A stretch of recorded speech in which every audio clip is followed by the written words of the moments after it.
우리 좌우 앞뒤에 계신 분들과 함께 이렇게 인사하겠습니다. 예수 그리스도의 마음을 품읍시다. 아멘.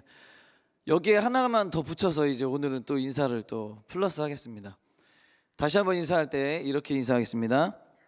그리스도의 마음을 품고 하나가 됩시다.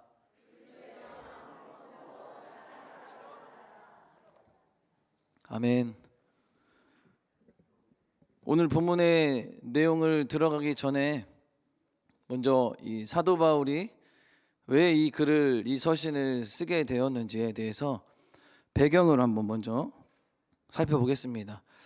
이 글을 쓰게 된 이유는 이제 두 가지인데요. 두 가지. 첫 번째는 빌립보서 4장 2절 말씀을 함께 읽겠습니다. 빌립보서 4장 2절 말씀을 함께 읽겠습니다. 시작. 내가 유오디아를 권하고 순두개를 권하노니 주 안에서 같은 마음을 품으라. 아멘. 여기에 이제 유오디아와 이 순두개가 나옵니다. 근데 그 당시에 이 유오디아와 또 이 순두개는 이 교회의 여성, 아무래도 이제 주의 일들을 감당하는 여성 지도자들로서의 대표들이었던 것 같습니다. 지금으로 말하면 이제 여전도의 회장, 권사회 회장, 이런 분들이셨던 것 같아요. 여성 리더십의 사람들입니다.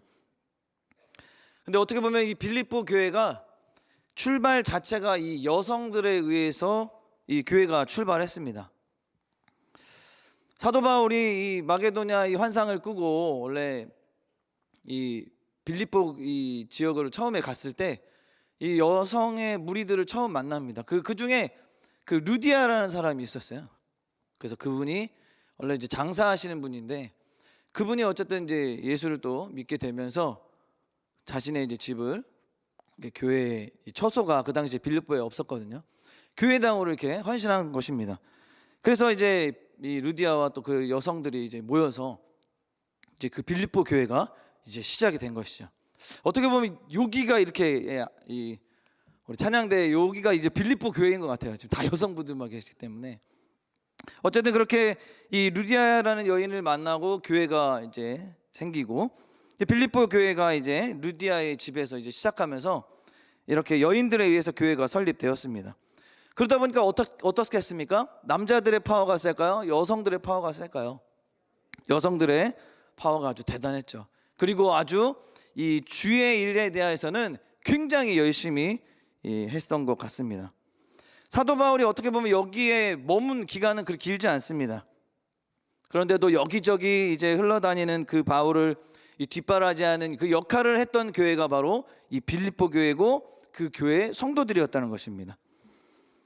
또 지금 바울은 어디서 글을 쓰고 있습니까? 빌립보서가 옥중서신이죠. 옥에서 이제 쓰고 있습니다. 그러다 보니까 이 옥바라지 또한 이 빌립보 교인들이 했다는 것도 알 수가 있습니다. 그리고 이제 서신을 쓰게 된 이제 두 번째 이유가 있습니다. 빌립보서 1장 12절 말씀도 한 번 더 함께 읽겠습니다. 12절 말씀 시작. 형제들아 내가 당한 일이 도리어 복음 전파의 진전이 될 줄을 너희가 알기를 원하노라. 아멘. 여기 바울이 당한 일이 무엇입니까? 바로 옥에 갇힌 일이죠.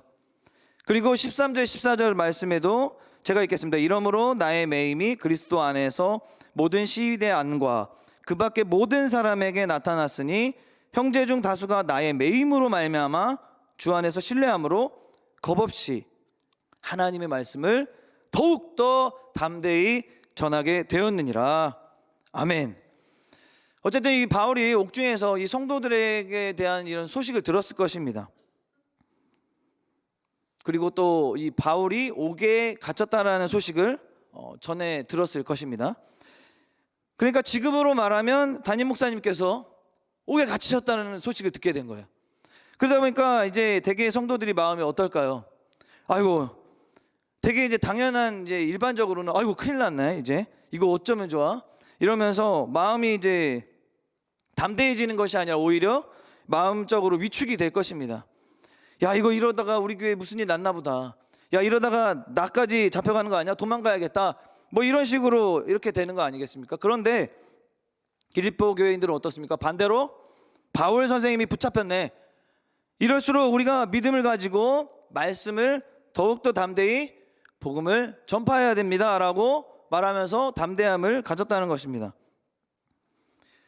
그리고 15절 17절에도 이렇게 말씀하시는데, 어떤 이들은 투기와 분쟁으로, 어떤 이들은 착한 뜻으로 그리스도를 전파하나니 이들은 내가 복음을 변증하기 위하여 세우심을 받은 줄 알고 사랑으로 하나 그들은 나의 매임에 괴로움을 더하게 할 줄로 생각하여 순수하지 못하게 다툼으로 그리스도를 전파하느니라. 아멘. 그러니까 바울이 아무리 능력 있는 또 지혜롭고 또 아주 똑똑한 그런 리더자여도 어떻습니까? 빌립보 교회에는 바울을 따르는 지지하는 자들도 있었지만 그를 지지하지 않고 반대하는 사람들도 있었다는 것입니다. 이미 바울은 사도권이라는 문제도 있지 않았습니까? 그래서 문제를 삼고 그런 문제도 또 부딪히게 됐었죠. 근데 예수님께서도 그러셨습니다. 사역을 하실 때 다 따르지 않았어요. 방해하는 사람들도 있었죠. 또 반대에 부딪히는 사건도 있었습니다. 우리도 마찬가지입니다. 모든 공동체가 다 그렇죠. 모든 사람에게 칭찬을 받고 있을 수는 없습니다. 저도 마찬가지인데요. 제가 이 자리에 있어도 저를 지지하는 사람이 있고 지지하지 않는 사람도 있을 것입니다. 저를 예쁘게 생각하시는 분들도 계시지만 예쁘게 생각하지 않으신 분들도 있죠. 100% 어떤 일들을 감당하다 보면 100%다 칭찬하고 따라오는 사람 없습니다. 몇 퍼센트의 사람들은 지지하지 않고 또 의견에 반대하고 또 그 의견에 따라가지 않는다는 것이죠. 어디 가나 다 있습니다. 이거는 어떻게 해결할 수 있는 일이 없죠. 불가능합니다. 다 똑같습니다. 반대하는 사람도 있고 싫어하는 사람도 있습니다. 어쨌든 바울도 이러한 경험을 빌립보에서 겪고 있는 것이죠. 바울 선생님이 붙잡혔대. 이럴 때일수록 우리가 더욱더 믿음으로 담대하게 바울 선생님의 목까지해서 더욱더 담대히 복음을 전하는 일에 최선을 다해야 해. 이렇게 나오는 성도들이 있는 반면에 어이구 내 저럴 줄 알았다. 물불 안 가리고 하더니 내가 옥에 갇힐 줄 알았어. 잡혀갈 줄 알았어. 이러면서 우리는 우리의 입장에서 복음을 잘 전해서 바울이 한 행동 그런 모든 것들이 잘못된 것이라, 그가 주장하는 것들이 잘못된 것이라는 것을 보라는 듯이 우리가 보여줍시다 하고 이렇게 반대의 입장에서 복음을 전하는 자들도 있었다라고 말씀을 해주신 겁니다. 누구는 바울을 지지해서 열심히 복음을 전하고 누구는 바울을 반대했기 때문에 바울의 주장이 허무한 주장이다라는 것을 증명하기 위해서 복음을 열심히 전한 바로 양극단의 현상이 일어났다는 것입니다. 이걸 사도 바울이 들었습니다. 그런데 듣고 나서의 반응이 어땠습니까? 내 이놈 자식들 이게 아니죠. 18절 말씀에 한번 같이 읽겠습니다. 시작. 그러면 무엇이냐 거칠어로 하나 참으로 하나 무슨 방도로 하든지 전파되는 것은 그리스도니 이로써 나는 기뻐하고 또한 기뻐하리라. 아멘. 아무러면 어떠냐? 나를 반대해서 복음을 전한 듯 나를 지지해서 복음을 전한 듯 뭐가 문제이냐? 오직 복음만이 오직 그리스도만이 증거된다면 나는 그것을 어떻게 한다고요? 기뻐하고 한 번 더 또한 기뻐한다라고 이렇게 고백했습니다. 그렇습니다. 바울이 말하는 것이 이것이에요. 중요하게 말하고 싶은 핵심이 바로 이것입니다. 여기까지 가야 한다는 것이죠. 믿음의 길을 간다는 것, 우리가 한 예수 그리스도 안에서 공동체라는 것, 우리가 한 교회의 성도라는 것, 한 마음으로 하나가 되기 위해서는 여기까지 갈 수 있어야 한다는 것이죠. 어떠한 상황과 역경 속에서도 우리는 한 마음으로 하나가 되기 위해서, 공동체가 되기 위해서 오직 그리스도 복음만을 전하는 일에만 기뻐하고 오직 주님만이 증거되는 일에만 우리가 기뻐할 수 있어야 한다라는 것입니다. 그렇다면 여기까지 갈 수 있는 방법이 무엇입니까? 그 이야기가 바로 오늘 본문 빌립보서 2장의 말씀입니다. 5절 말씀을 함께 읽겠습니다. 시작. 너희 안에 이 마음을 품으라. 곧 그리스도 예수의 마음이니. 아멘. 우리가 잘 아는 말씀입니다. 가장 중요한 진리예요. 바로 이것입니다. 여기까지 갈 수 있는 방법은 예수 그리스도의 마음입니다. 그런데요, 우리는 어떻습니까? 무엇을 할 때, 또 우리가 어떠한 일들을 감당하고 또 공동체에서 우리가 있을 때 누구부터 생각합니까? 우리는 솔직하게 나로부터 시작됩니다. 그 복음성가 나로부터 시작될 그 복음의 증거, 사명자를 감당하는 나로부터가 아니라 나의 의가 드러나고 나의 어떤 잘남이 드러나고 그 공동체가 나로서 돌아가게 하고 싶은 그런 마음이 나로부터, 나의 마음이 먼저 품어진다는 거예요. 그래서 오늘 사도 바울도 빌립보 교인들에게 이렇게 이야기를 하고 싶은 거예요. 바로 너희 안에 이 마음을 품어라. 너희들의 마음이 아니라 그리스도 예수의 마음을 품으라 라고 말씀을 하시는 것입니다. 모든 사람들이 그리스도의 마음을 품을 때에만 마음이 하나 될 수 있는 것입니다. 이럴 때 이 땅 위에 천국이 이루어지는 것이죠.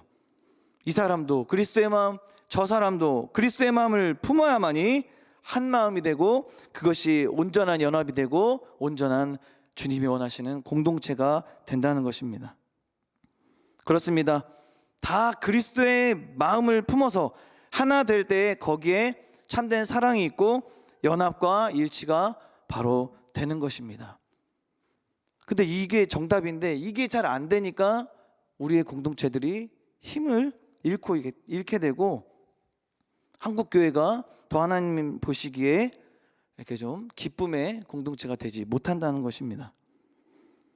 그래서 오늘 우리가 이 말씀을 같이 나누고 또 예수 그리스도의 마음이 어떤 마음이고 또 어떻게 사셨고 그 결과로 예수님이 무엇을 맺었고 어떻게 되었는지를 한번 세 가지로 나누어서 우리가 깊이 말씀을 나누고 또 은혜의 시간 되었으면 좋겠습니다.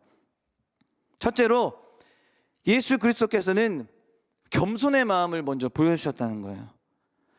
본문의 말씀을 이제 교리적으로 보면 너무 어렵고 많은 논란의 대상이 되는 아주 난의 절입니다. 그러나 바울이 이 어려운 기독론에 대하여 말씀하는 것은 교리를 가르침보다 실제적인 면을 말씀하는 것입니다.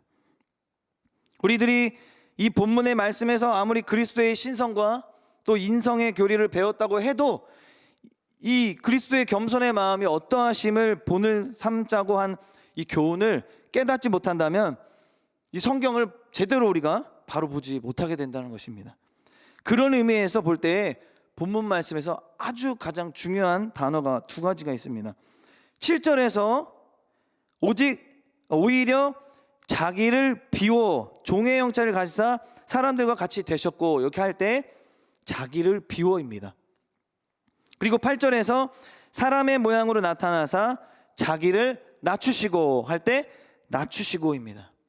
즉 비우시고 낮아지심이라는 거예요. 사도 바울의 기독론은 오늘 본문 6절 말씀에 보면 그는 근본 하나님의 본체시나라고 분명히 먼저 말씀하십니다. 그는 하나님 본체시라고 얘기하세요.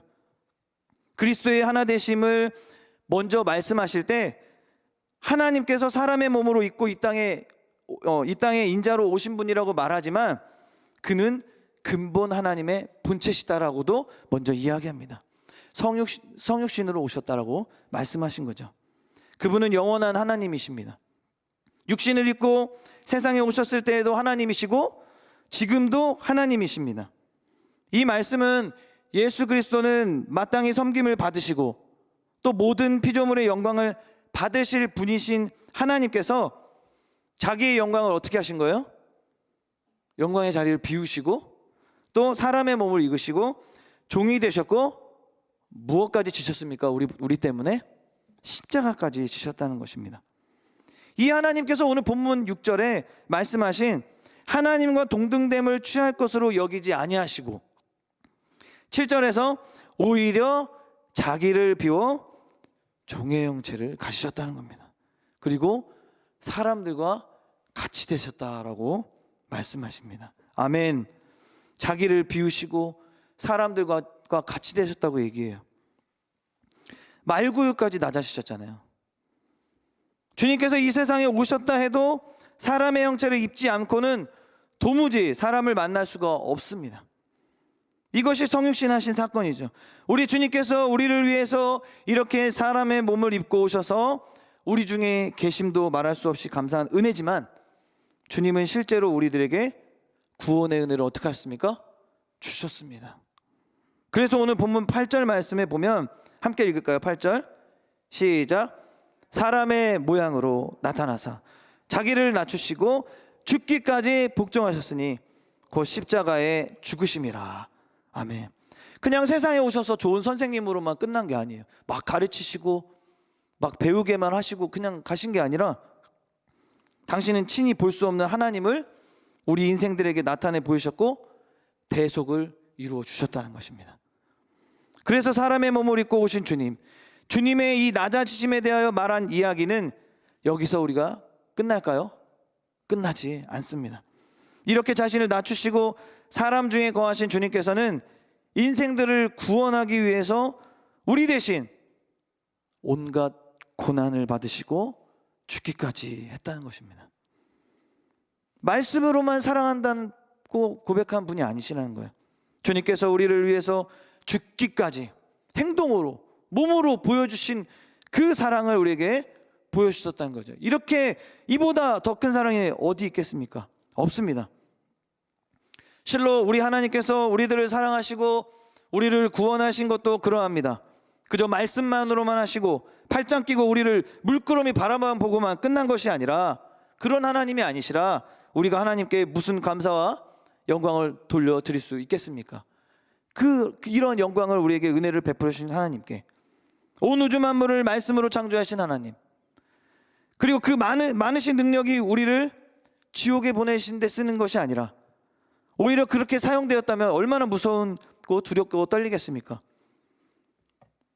그런데 하나님께서는 저와 여러분을 구원하는 이 일을 위해서는 주님께서는 목숨까지도 아끼지 않으시고 친히 사람 되어 주님이 지으신 이 땅에 오시는 놀라운 일을 우리에게 보여주셨다는 것입니다. 그렇다고 하나님께서 신성을 버리셨다는 것은 아닙니다. 부자의 영광을 비우시고 종의 모습으로 가난하고 천한 신부로 낮아지셨다는 거죠. 사랑하는 성도 여러분, 이렇듯 주님께서는 겸손의 마음을 우리에게 보여주셨습니다. 아무쪼록 우리 또한 예수 그리스도의 마음, 이 첫 번째인 이 겸손의 마음을 다시 한번 품고 하나됨을 위해 노력하는 저와 여러분 되길 소망합니다. 두 번째는요, 예수 그리스도의 마음은 얻고자 하는 마음이었어요. 얻고자 하는 마음. 무엇을 얻는 것입니까? 누구를요? 우리를 얻기 위해서 희생하시고 고난을 당하셨다는 것이죠. 즉 우리를 섬겨주셨습니다. 주님께서 받으신 고난과 희생은 그냥 덧없이 받으신 것 아닙니다. 사람 되어 오신 주님이 고난을 받으시고 죽기까지 하셨다는 거예요. 바로 우리를 섬기시기 위해서 말입니다. 다시 말해 우리를 대속하시기 위함입니다. 마가복음 10장 45절에 이렇게 말씀하십니다. 함께 읽겠습니다. 마가복음 10장 45절 말씀 시작. 인자가 온 것은 섬김을 받으려 함이 아니라 도리어 섬기려 하고 자기 목숨을 많은 사람의 대속물로 주려 함이니라. 그리고 또한 바울이 고린도전서 9장 20절에서 22절에 이렇게 고백합니다. 시작. 유대인들에게 내가 유대인과 같이 된 것은 유대인들을 얻고자 하며 율법 아래에 있는 자들에게는 내가 율법 아래에 있지 아니하나 율법 아래에 있는 자 같이 된 것은 율법 아래에 있는 자들을 얻고자 하며 율법 없는 자에게는 내가 하나님께는 율법 없는 자가 아니요 도리어 그리스도의 율법 아래에 있는 자이니 율법 없는 자와 같이 된 것은 율법 없는 자들을 얻고자 함이라. 22절이요. 약한 자들에게 내가 약한 자와 같이 된 것은 약한 자들을 얻고자 하며 내가 여러 사람에게 여러 모습이 된 것은 아무쪼록 몇 사람이라도 구원하고자 할지니. 아멘. 이것이 예수 그리스도의 마음이라는 거예요. 있으면서도 없는 자와 같이, 알면서도 모르는 것 같이, 또 힘이 있으면서도 없는 자 같이 나타나는 것, 또 안다고 다 말할 수 없고 할 수 있다고 다 하는 것 아니라는 거죠. 그러나 이는 외식으로 하는 것이 아니라 어떻게 해요? 진심으로 하는 것이어야 한다라는 것입니다. 바로 얻기 위해서 버렸다는 것이죠. 주님께서 누구를 얻기 위해서요? 죄인인 우리들을, 사랑하는 우리들을. 사람의 이 모습이 하나님의 형상대로 우리가 지음받았지 않습니까? 하나님의 자녀인 우리들을 살리시고 얻기 위해서 주님은 버리셨다는 거예요. 어머니가 가정을 섬기시죠. 자녀들을 위해서, 또 남편을 위해서 섬깁니다. 자신의 위신과 체면, 건강, 생명까지 버리는, 희생하는 것, 그 자녀를 얻기 위해, 또 그 남편을 얻기 위해서라는 것입니다. 자녀는 어떻습니까? 훌륭한 자녀가 되는 일을 위해서 어머니는 자신을 비우는 것이요, 또 사랑하기 때문에 버리는 것이지, 과연 필요 없기 때문에, 허무하기 때문에 버리는 것이 아니라는 것입니다. 예수님께서 그 보좌를 비웠기 때문에 우리들에게 그 영광된 구원이 있게 된 것을 믿으시기 바랍니다. 고린도후서 8장 9절에 이렇게 말씀하십니다. 우리 주 예수 그리스도의 은혜를 너희가 알거니와 부요하신 이로써 너희를 위하여 가난하게 되심은 그의 가난함으로 말미암아 너희를 어떻게 해요? 부요하게 하려 하심이라. 예수님은 근본 부요하신 분이십니다. 그러나 그가 가난해지심은 우리들로 부요케 하시기 위함이라는 것이죠. 예수님께서 약하심은 우리를 강하시게 하기 위해, 그가 낮아지심은 우리들을 존귀케 하기 위함이었다는 것입니다. 그리고 이사야 53장 5절에도 그가 찔림은 우리의 허물 때문이요 그가 상함은 우리의 죄악 때문이라.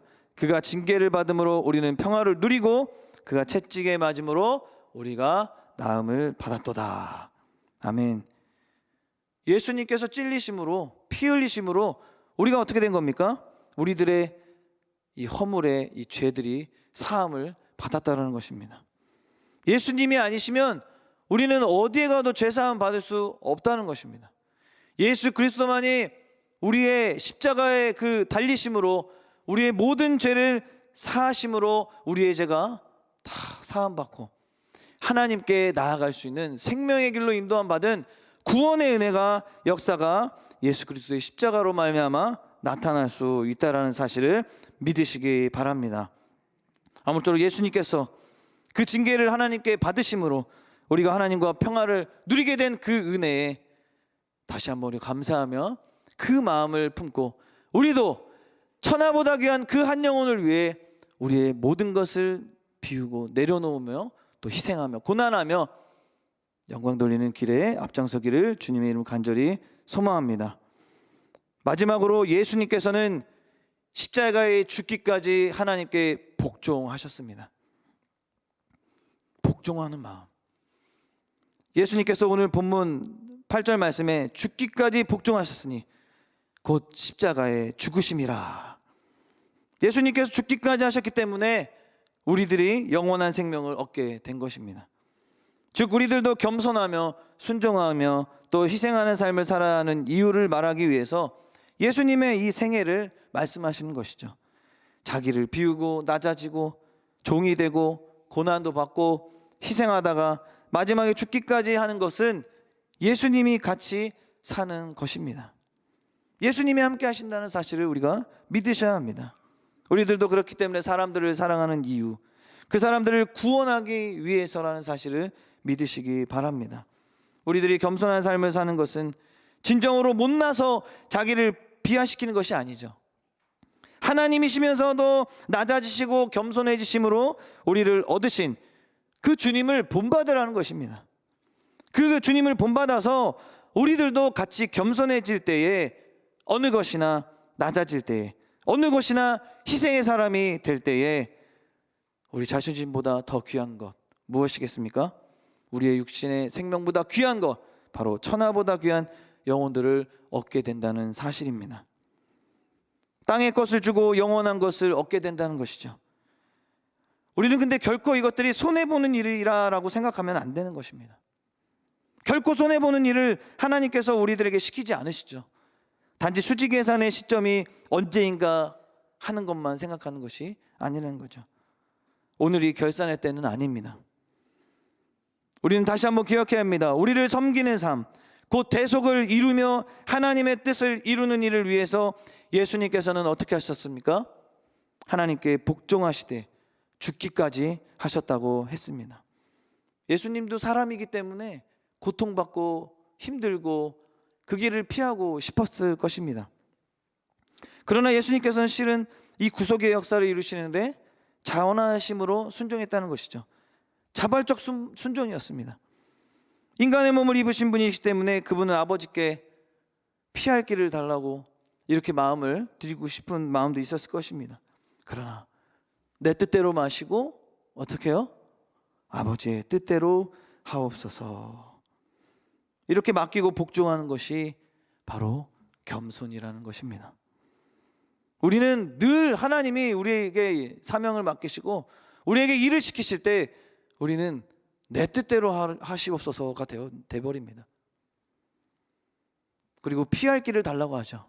어려운 일을 우리에게 맡기시면, 또 남들이 다 하기 싫은 것 맡기시면 피할 길을 달라는 것도 아니고 피할 길을 더 빨리 마련해서 도망가려 한다는 것이죠. 그러나 우리는 오늘 다시 한번 이 말씀을 붙들고 이 예수 그리스도의 마음을 우리가 배웠다면, 하나님께 복종하심으로 우리를 섬겼던 그 예수 그리스도의 마음을 안다면 우리는 다시 한번 그 하나님의 뜻에 복종하는 삶이 되기를 주님의 이름으로 간절히 소망합니다. 우리가 하나님의 뜻에 복종하는 삶이 없다면 기어이 내 뜻대로만 하고 신앙생활도 또 교회에도 충성도 내 기분에 맞추어서 한다면 그것은 섬김이 될 수 없다는 것입니다. 그저 나는 어떻게 되든지 주님이 내게 맡기신 일을 감당하기 위해서 있는 충성을 다할 때에 그것이 하나님께 겸손히 섬김이 되고 사람들에게도 섬김이 되어서 하나님이 원하시는 놀라운 결과를 기대할 수 있는 것입니다. 예수님의 마음을 가지는 우리가 그 예수님의 마음을 가지는 데서 바로 겸손이 나올 줄로 믿습니다. 예수님을 먼저 생각할 때에 누가 자기의 의나 자신의 섬김이나 겸손을 가지고 자랑할 수 있겠습니까? 우리에게 베풀어주신 그 은혜가 있는데, 그 십자가를 바라볼 때 우리가 그것을 아는데 어떻게 우리가 자신의 의와 자신의 섬김에 대해서 그 겸손을 가지고 자랑할 수 있겠습니까? 말씀을 맺겠습니다. 예수님은 하나님이시면서도 영광의 위치에서 내려오셔서 사람의 모양으로 종의 형체를 입으시고 고난을 받으실 뿐 아니라 십자가를 지심으로 하나님께 복종했고 우리들을 섬기셨습니다. 한마디로 예수님의 삶은 겸손입니다. 겸손하신 예수님을 아버지께서 높이시되 지극히 높이시고 모든 입으로 주라 시인하여 하나님 아버지께 영광을 돌리게 했습니다. 다시 한번 기억하시기 바랍니다. 교만은 마귀가 주는 영성입니다. 겸손은 예수님이 주시는 영성입니다. 어떤 것을 여러분들은 선택하시겠습니까? 교만하면 마귀같이 떨어집니다. 그러나 겸손하면 하나님께서 그에게 은혜를 베푸시고 높여주셔서 하나님 나라 영광을 쓰임받는 일에 참된 리더다로서 쓰실 줄 믿으시기 바랍니다. 그리고 예수님의 겸손과 예수님의 존귀하심을 말씀하는 이유는 무엇입니까? 바로 우리들도 겸손으로 섬길 때에 우리들도 주님이 영광 받으심과 같은 그 영광에 참여할 것을 말씀하는 것입니다. 사랑하는 성도 여러분, 이 십자가의 가장 중요한 역할은 무엇입니까? 죄인, 바로 그 죄인을 대속해 주시는, 용서해 주시는 그 하나님의 은혜입니다. 이거 하나만 드러나야 합니다. 그 하나님의 본체이신 아드님이 그 어마어마한 영광을 버리시고 그 권위를 포기하시고 나를 위해 죽으셨다면, 우리가 이것을 느끼고 알고 있다면 우리 공동체 안에서 또 사랑방 모임에서 어찌 우리를 드러내고 우리가 교만함으로 나아갈 수 있겠습니까? 우리가 사람을 대할 때 태도가 굉장히 중요합니다. 태도가 방금 말씀드린 그 예수 그리스도의 마음, 여기서 출발되어지기를 주님의 이름으로 간절히 소망합니다. 우리가 하나님의 일을 하는 기초가 바로 여기서 새로워지기를 간절히 소망합니다. 우리 다 같이 이 시간 기도하시겠습니다. 사랑과 은혜가 충만하신 하나님, 우리 모두는 승동교회의 공동체 안에서 주의 일들과 또 복음 안에서의 교제를 나눌 때에 오늘 말씀하신 것처럼 예수 그리스도의 마음, 겸손의 마음, 또한 우리를 얻고자 하는 마음, 그 십자가의 사건 앞에서 다시 한번 우리가 예수 그리스도의 그 은혜를 받았고 그 영원한 생명의 길로 인도함 받았다는 그 사실을 다시 한번 기억할 때에 예수 그리스도께서 품으셨던 그 마음을 우리도 품고 우리 승동의 공동체 안에서 주님 나라와 영광으로 쓰임 받는 믿음의 자녀들 다 될 수 있도록 주님 축복하여 주시옵소서. 모든 것을 주님께 맡겨드리며 거룩하신 예수님의 이름으로 간절히 기도합니다. 아멘.